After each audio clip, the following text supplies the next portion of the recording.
अस्सलामुअलैकुम।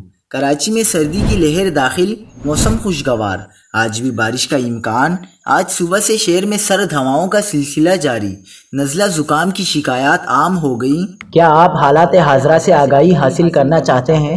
खबर के पीछे छुपे असल हकाइक जानना चाहते हैं तो अभी सब्सक्राइब कीजिए जिलमिल पाकिस्तान को और साथ ही घंटी के निशान पर क्लिक कर दें।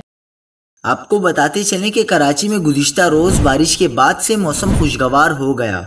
महकमा मौसमियात ने आज भी बादल बरसने का इम्कान जाहिर किया है। कराची में मौसम सरमा की पहली बारिश गुज़िश्ता रोज़ हुई, जिससे मुख्तलिफ इलाकों में मौसम की शिद्दत में मामूली इजाफा हुआ।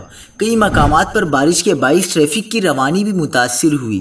मौसम निस्बतन सर्द होने से अरसुल बलात का के शहरी खुश नजर आ रहे हैं। कराची में आज भी सुबह से शहर में सर्द हवाओं का सिलसिला जारी है, जबकि माहिरीन ने आज मंगल के रोज भी शहर में हल्की बारिश का इम्कान जाहिर किया है। महकमा मौसमियात के मुताबिक आज मतला कहीं अबरालूद और कहीं जुज़वी अबरालूद रहेगा।